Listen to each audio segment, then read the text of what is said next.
This is last week's International Herald Tribune, published by the New York Times. This is the state of our world. Walmart on trail of moans and sighs. Saudi king aims for strong criticism of the U.S. Britain-Iran crisis escalates. 3 Italians are arrested in EU kickback scandal. Defiant Bush warns of veto to war deadline. Iraq Shiites kill dozens in revenge attacks. Tyranny, sex scandals, violence, political corruption, war, death, hatred.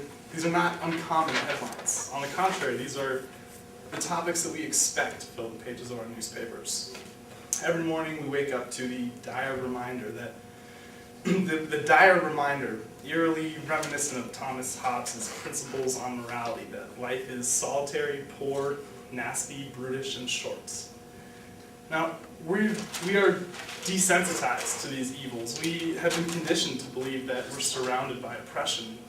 What's more, we're taught that this is the truth, that this is the natural state of the world.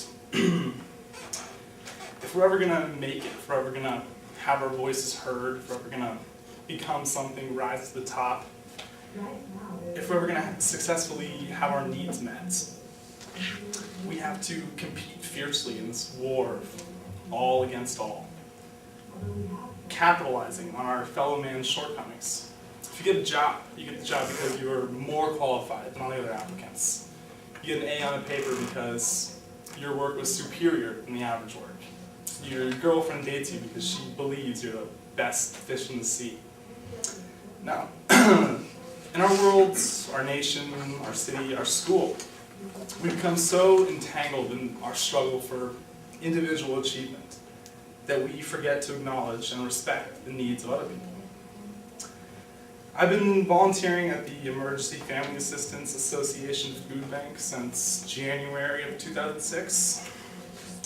EFA, as it's called, their mission is to provide support for people who can't have their immediate needs met by other means. And basically they try to support other people's efforts towards self-sufficiency. But unfortunately, it seems like everyone who I walk through the kitchen tends to mistake self-sufficiency with self-seeking. And I'm always hearing, oh, I like corn a lot, so I'm going to take 2 extra cans. Or I only eat organic salad dressing, so I'm going to stock up while you guys have it.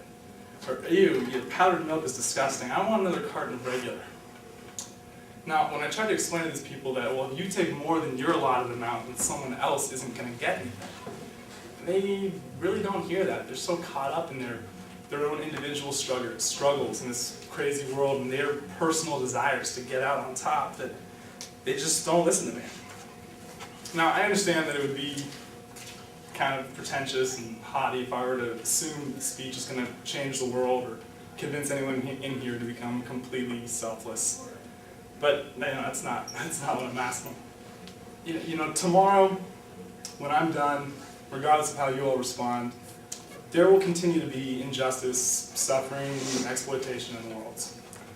Tomorrow, we'll wake up to another front page, just like this one. Tomorrow, we'll continue to go to class and try to outperform all the other students. But tomorrow, we don't have to think of achievement as a triumph over something or over someone else. In an article titled Ordinary Delights, there's a writer, her name is Agnieszka Tennant, and she observes that discontent cannot help but witness to goodness. It reminds us that something's amiss from the way things ought to be. So all these terrible things in here, they can remind us that things, there are good things in the world, and these are just the opposite of that. So let's celebrate not only our great individual victories, the times when you feel like you have made it, but let's celebrate the times when people are successfully coexisting, when the world is working how it ought to be. So the next time you're grateful for someone or something someone did, think that maybe that person is contributing to what Tennant would call the consoling banality of good, and say thank you. Sure, I'll hold the door, push the elevator button, but I'll rarely even turn around when I hear a thanks. Thanks is our pseudo-polite way of acknowledging somebody for doing something that we could have done ourselves. But a heartfelt thank you it expresses gratitude. It's an open recognition to someone else that they just brought something good into the world. Tom Chiarella, in this month's Esquire, he writes that thank you, an honest thank you, is not only memorable, but it's a way to show someone that you care about the quality of human transactions in the world around you. It's a simple way to show someone that they are appreciated right then. It's a simple way to help someone have their needs met right at that moment. Saying thank you shouldn't be reserved only for times when it seems conventionally appropriate. In an article in Applied Linguistics from the Oxford University Press, there's a writer who says that closing a conversation with these words can show your friend that you're satisfied with that relationship, that you're satisfied with that person.